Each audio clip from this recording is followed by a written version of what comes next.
considerar que é normal a retirada de um órgão, como se nós fôssemos um sashimi, onde você corta pedaços e pedaços, isso é comum, mas isso não é normal.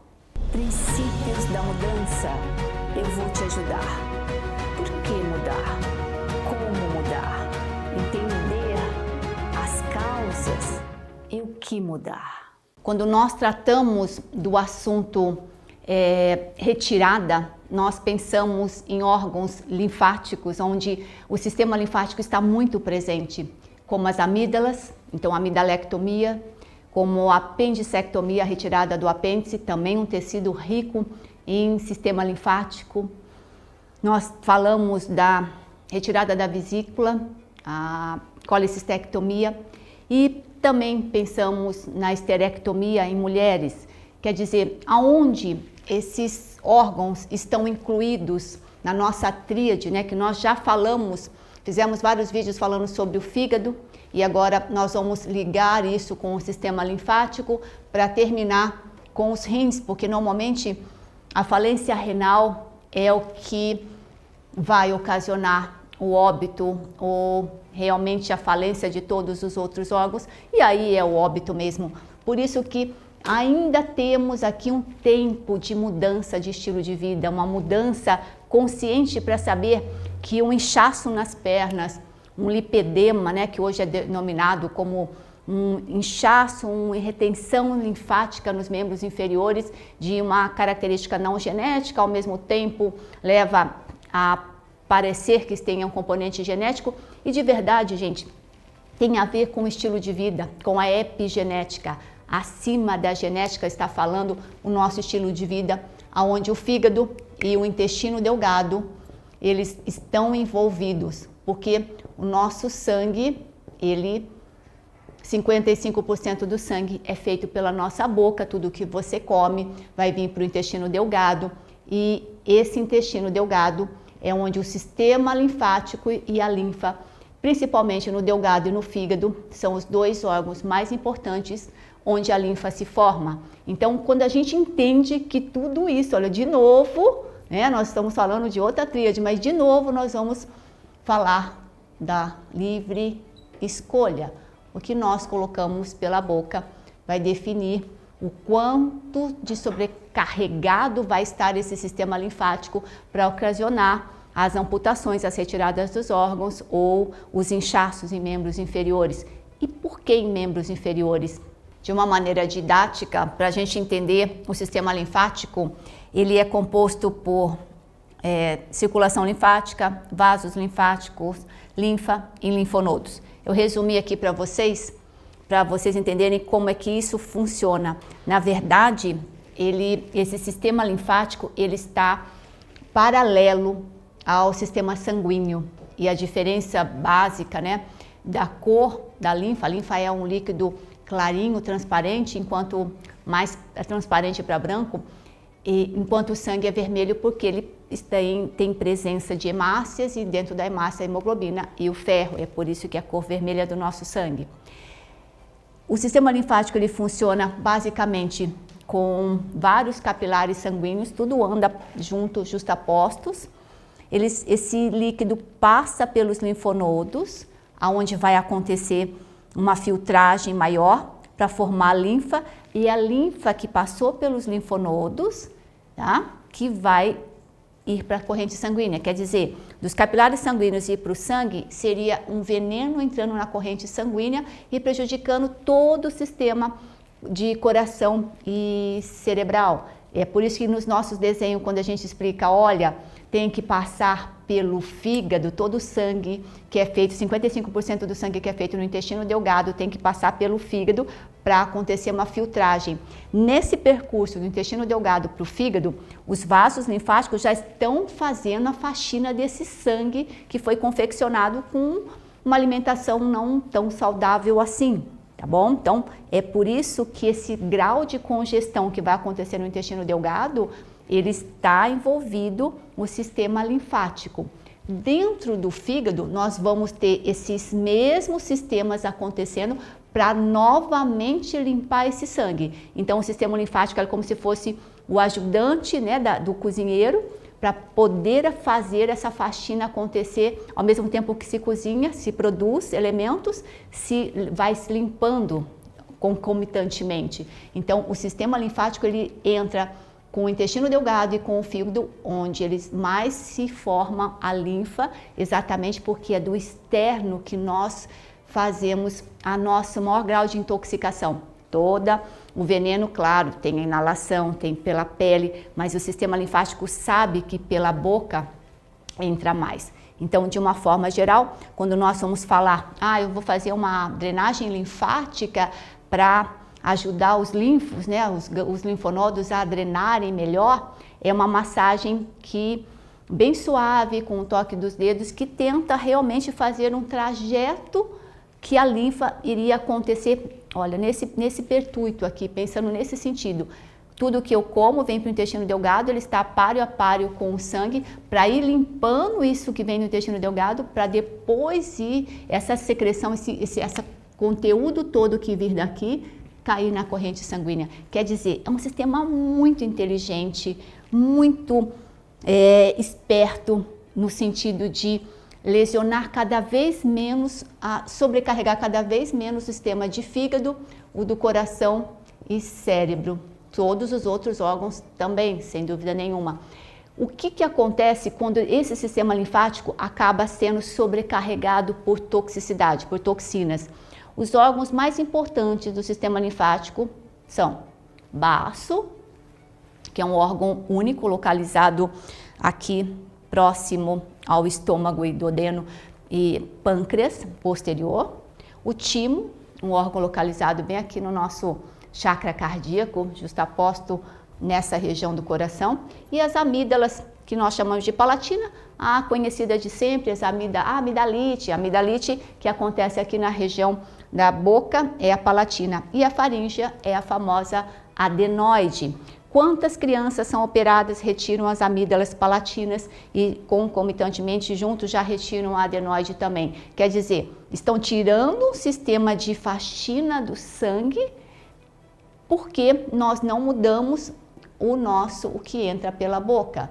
Então, leite e derivados lácteos são os primeiros a inflamarem, a fazerem com que esse sistema de defesa linfática, de faxina, faça a filtragem desse conteúdo de lácteos que uma criança começa desde na infância, começa a comer, chega na idade 8, 10 anos e vai para o médico de tanta amidalite antibiótico, o médico simplesmente resolve retirar o órgão de defesa, né? E não falar, olha, mãe, a boca dessa criança é que precisa ser modificado, o que ela come precisa ser modificado. Hoje nós já sabemos, né, que sem dúvida nenhuma nós temos um conhecimento muito vasto sobre o assunto, que os laticínios umedecem as mucosas, o pulmão, as amígdalas. Então, olhar para esses órgãos com os olhos diferentes, essa é a nossa função.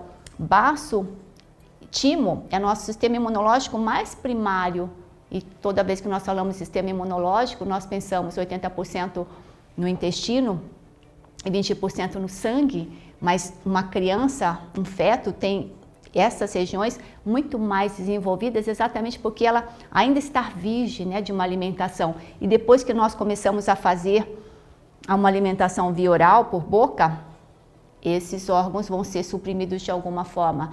E nós temos um meridiano bastante importante chamado meridiano de baço e outro meridiano de pâncreas, que estão sempre comprometidos na medicina chinesa. Por quê? Porque a alimentação está ocasionando um sistema de defesa anômalo. Ele está trabalhando demais porque o que nós colocamos pela boca antes de ir para o fígado está inflamando, está provocando inchaços, fleumas, né? A gente chama de fleumas também, um conteúdo líquido que não era para existir nesses órgãos. E aí eles se defendem, aumentando os leucócitos, aumentando os pus. Então, amidalite com pus significa que a gente precisa tirar a amígdala? Não, significa que nós precisamos rever o que a gente come. Voltando para o nosso sistema digestório, a boca, onde nós falamos das tonsilas das amígdalas, né, que estão localizadas a amidalite aqui, e a faringe, as adenoides. Mas tudo bem. Esôfago, estômago, intestino delgado. Aqui no intestino delgado é onde a linfa mais se forma, porque ela está ligada com o nosso meio externo. Lembre-se, 55% do sangue é feito a nível de intestino delgado. Então, onde nós temos o sangue, existe um sistema paralelo de linfa. E olhem que interessante, depois dos nossos 6 metros de intestino delgado, nós vamos formar os 2 metros de intestino grosso. Esses 2 metros de intestino grosso, ele começa com uma válvula chamada válvula iliocecal, que é uma válvula que funciona também em sincronia com a válvula do piloro, que também funciona em sincronia com a válvula da cárdia. Então, quando nós falamos que o estresse, quando uma pessoa está muito ou vivendo o passado, ou vivendo o futuro e não vivendo hoje, ela acaba ativando um sistema nervoso chamado sistema nervoso autonômico simpático, onde o simpático faz com que os esfíncteres não abram na forma certa. Quer dizer, quando esse esfíncter abre, esse fecha, né? E esse abre. Quer dizer, existe uma sincronia como se fosse um semáforo de uma grande avenida. Mas quando eu estou achando que está tudo errado, está lutando, fugindo, estou no passado, estou no futuro, ele não abre quando tem que abrir e ele não fecha quando tem que fechar. Então, nós denominamos refluxo, nós falamos em Helicobacter pylori, ou a bactéria que ela é encontrada nessa região aqui, a Helicobacter, ela é super benigna, todos nós temos. Só que a partir do momento que esse esfíncter ele não abre e não fecha de uma maneira coerente junto com a cárdia, essas bactérias começam a aparecer aqui nessa região chamada corpo e antro do estômago. E é nesse momento que vão começar a ter os problemas relacionados a esse tipo de bactéria. Quer dizer, a gente precisa tomar um monte de medicação para combater ela? Não. A gente precisa voltar para o hoje e começar a alimentar o nosso sistema com o que ele pede como alimento, né? Que é água, fibras, minerais, aminoácidos, vitaminas e assim por diante. Ótimo. Eu falei isso porque aqui na válvula iliocecal nós temos várias patologias ou sintomas de estufamento, de dor em fossa ilíaca direita aqui, porque essa válvula não abre e não fecha de uma maneira correta. O primeiro sintoma que uma pessoa acaba sentindo, e normalmente acontece entre os 16 e 21 anos, é o famoso apêndice acabar vindo a ter uma apendicite, uma inflamação dessa região. Está tudo relacionado com o final do intestino delgado para o começo do intestino grosso, onde nós absorvemos, onde o sistema linfático é mais preponderante, porque se faz 55% do sangue, e o intestino grosso, ele começa aqui, onde a microbiota intestinal ela está muito envolvida com a nossa saúde emocional. 90% da serotonina ela está envolvida com todo o intestino, mas principalmente aqui no grosso. A vitamina do complexo B, a B12, né, que vai fazer mielina, que vai fazer neurotransmissor, tudo depende desse tipo de bactéria saudável que a gente vai ter no intestino grosso.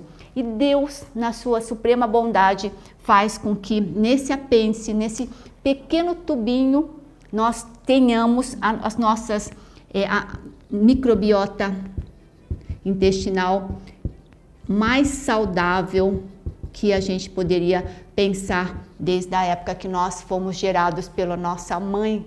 Então, o nosso DNA de microbiota saudável, ele está aqui, ó, está localizado nesse reservatório, que num momento onde uma pessoa estivesse com uma diarreia muito importante, levando até um perigo de vida, essas bactérias desse apêndice seriam jogadas para essa região para colonizar tudo novamente e salvar os sentimentos dessa pessoa. Esse intestino hoje é considerado um sistema nervoso entérico, ele tem mais neurônios do que o próprio cérebro. Nós temos nosso sistema nervoso central, cérebro e medula espinhal, e ligando tudo isso existe o sistema nervoso autônomo, Quer dizer, se existe uma maneira da gente começar a parar de ficar retirando apêndice, retirando a amígdala, isso é entender como é que o sistema funciona. Tudo se recupera, mas o que é importante é que a gente comece novamente a fazer um sangue mais limpo através de uma ingesta também mais saudável, né, com alimentos crus, os grãos, as verduras e legumes. E, como vocês sabem, na minha opinião, se nós retirarmos os piores, né, o presidente e o vice-presidente desse narcotráfico todo de toxinas seria retirar o álcool, o leite e o glúten. Então, são esses 3 vilões que faz com que todo o resto acabe acontecendo.